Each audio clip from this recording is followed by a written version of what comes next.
ഇപ്പോൾ ഇന്നത്തെ കാലത്തെ സംബന്ധിച്ചിടത്തോളം ആൾക്കാരെല്ലാം ഫുൾ ടൈം സ്ക്രീനിലാണ് ഇരിക്കുന്നത്.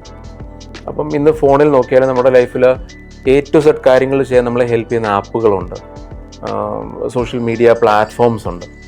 അപ്പം ഇതിലെല്ലാം നമ്മൾ ഇന്നിങ്ങനെ മുഴുകിയിരിക്കുക എന്നുള്ളതാണ്. നമുക്ക് പലപ്പോഴും നമുക്ക് ശ്രദ്ധിക്കുന്ന ഒരു കാര്യമാണ്, നമ്മൾ ഇൻസ്റ്റയിലോ ഒക്കെ ഫേസ്ബുക്കിലോ റീല് കണ്ടു കഴിഞ്ഞാൽ ഒന്ന് കഴിഞ്ഞാൽ അടുത്തത് കാണും. നമുക്ക് ഇൻഫാക്ട് അതിൽ നിന്ന് ഊരാൻ പറ്റാത്തൊരവസ്ഥയുണ്ടാവും. നമ്മൾ ചിലപ്പോൾ മണിക്കൂറുകളോളം ഇരുന്ന് കണ്ട് കുറച്ച് കഴിയുമ്പോൾ നമുക്ക് മനസ്സിലാവും നമ്മുടെ കഴുത്ത് വേദന എടുക്കുന്നുള്ളത് നമുക്ക് മനസ്സിലാവും. എന്നാൽ പോലും നമ്മൾ വീണ്ടും വീണ്ടും അതിലേക്ക് തന്നെ ഇങ്ങനെ മാഗ്നറ്റ് പോലെ ഇങ്ങനെ നോക്കിയിരിക്കുക എന്നുള്ളതാണ്. അതൊരിക്കലും ഐഡിയൽ അല്ല.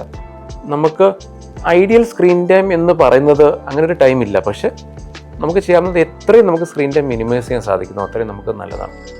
നമുക്ക് ഫോൺ നോക്കാം, വാട്സപ്പോ ഇൻസ്റ്റഗ്രാമോ കാര്യങ്ങളൊക്കെ അതെല്ലാം നമുക്ക് വേണ്ടിയുള്ളതാണ്.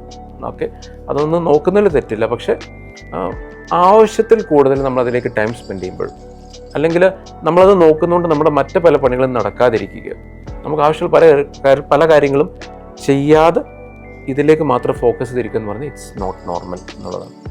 സോ എനിക്ക് ഈ ഒരു കേസിൽ പറയാനുള്ളത്, നിങ്ങൾക്കിതെല്ലാം ചെയ്യാം, but not at the cost of keeping aside other activities.